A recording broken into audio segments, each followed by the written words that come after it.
on va résoudre un système par combinaison. Donc ici, on a un système de deux équations à deux inconnus.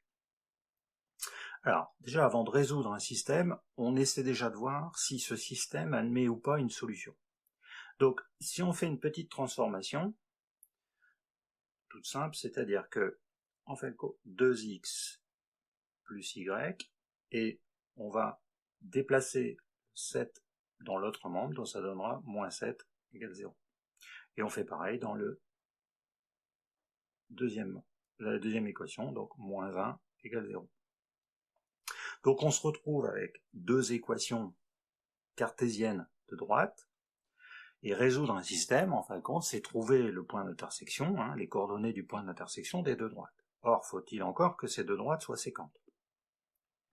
Donc on va regarder, on va chercher un vecteur directeur de la première droite, donc U, donc c'est moins BA, donc moins 1, 2, et pour la deuxième, on va le noter V, donc moins B, donc 2, 1.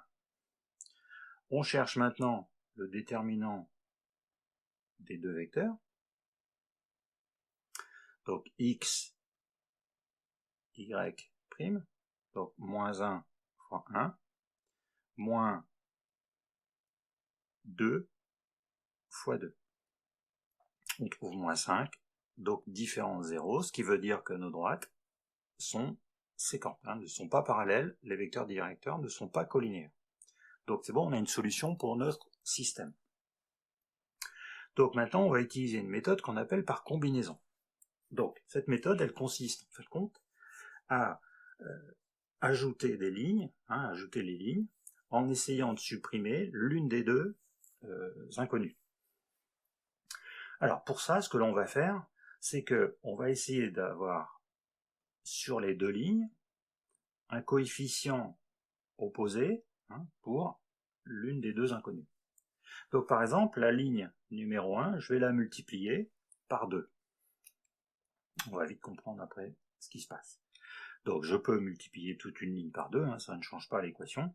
Donc j'arrive à 4x plus 2y est égal à 14. Et ma deuxième ligne, je ne l'ai pas touchée, c'est celle-ci. Donc si je note mes lignes, ça serait L1 et L2.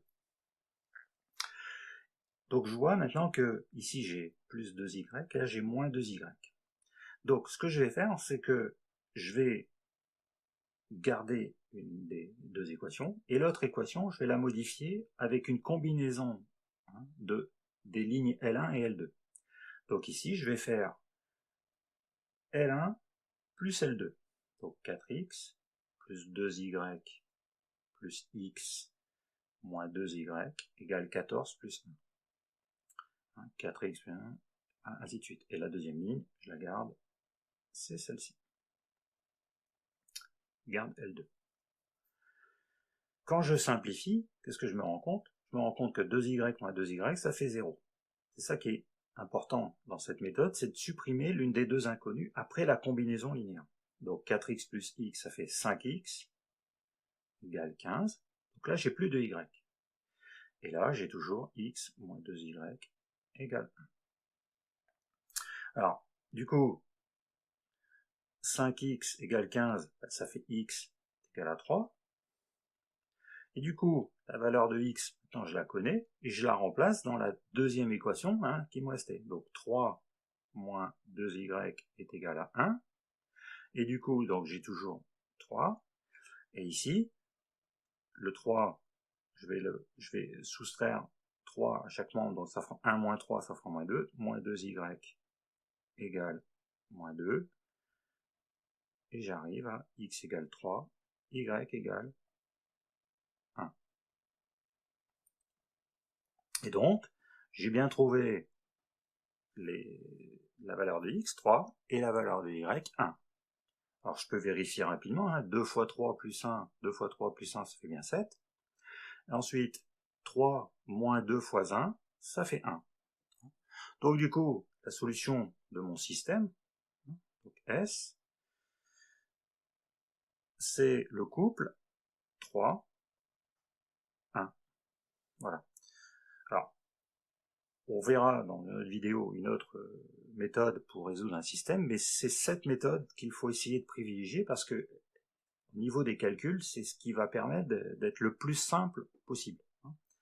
Donc, je répète, on essaye d'avoir un coefficient posé sur l'une des deux inconnues, et ensuite, on fait une combinaison des deux équations.